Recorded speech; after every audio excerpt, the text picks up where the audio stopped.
시청자 여러분 안녕하십니까? 경제의 맛 이수연입니다. 한 주간 경제 핫 이슈의 흐름을 살펴보는 주간 경제 이야기에서는 부동산부터 금융, 일자리 이슈까지 각종 생활 경제 정보를 전해드립니다.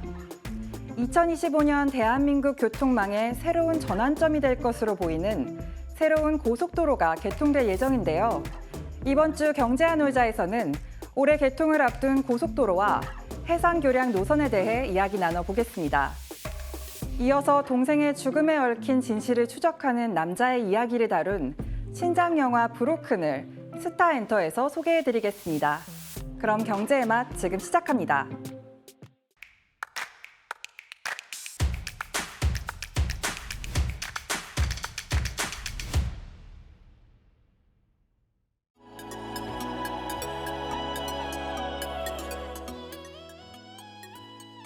정부가 글로벌 AI 시장에서 3대 강국을 목표로 AI 컴퓨팅 센터를 짓습니다.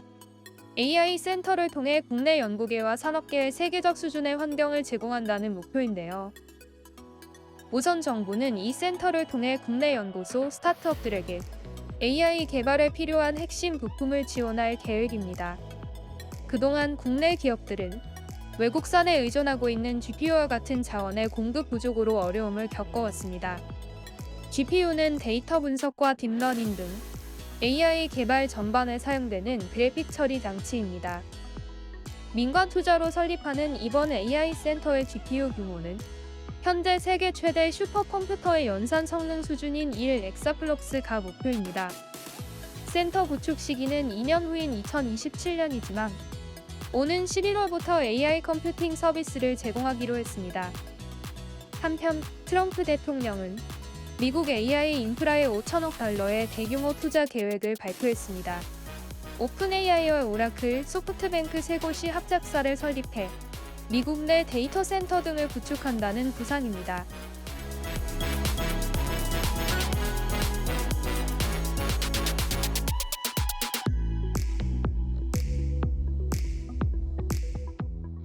올해 시멘트 내수량 전망치는 4천만 톤. IMF 외환위기 이래 최저치를 갱신한 지난해보다도 8% 줄고 1990년 기록한 3,400만 톤 이후 35년 만에 역대 두 번째로 낮은 규모입니다. 전방 산업인 건설업 경기가 좀처럼 회복될 기미를 보이지 못하고 있는 탓이 큽니다. 건설사 유동성 위기에 따른 건설 현장 감소로 부동산 시장 회복이 지연되고 건설 투자 역시 감소하면서 건설 경기 부진이 지속되고 있습니다.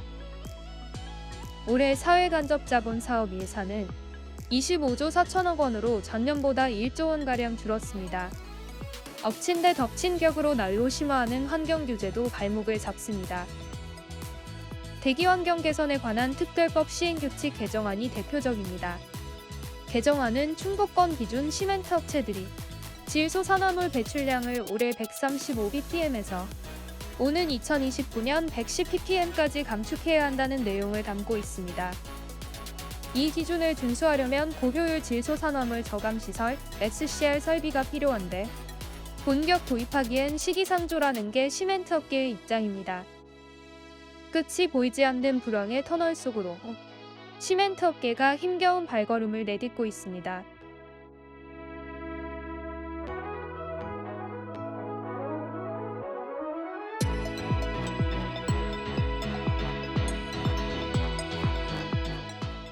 정부가 청년 농업인 3만 명을 육성하겠다며 저리 대출 제도를 운영하고 있는데 이 제도가 오히려 청년 농의 발목을 잡고 있습니다. 수요 예측에 실패하면서 대출을 받지 못하는 청년 농의 피해가 커지고 있습니다. 정부는 청년 농업인을 대상으로 저리에 융자금을 제공하는 영농 정착 지원 사업을 운영하고 있는데 지난해 지원자가 몰리면서 8천억 원의 예산이 8월에 모두 소진됐습니다. 그런데도 올해 예산은 오히려 6천억 원으로 줄어 대출 배정 대란이 예고됐지만 정부는 손을 놓고 있었습니다. 청년농과 정치권이 들고 일어나서야 정부는 부랴부랴 4,500억 원의 예산을 추가하겠다고 밝혔습니다. 그러나 올해 신규 선정된 청년농과 지난해 지원을 받지 못한 인원까지 더하면 예산이 부족할 수 있다는 지적이 나오는데요. 정부가 청년동 숫자에만 집착한다는 비판을 듣지 않으려면 좀 더 세심한 정책 운영이 필요해 보입니다.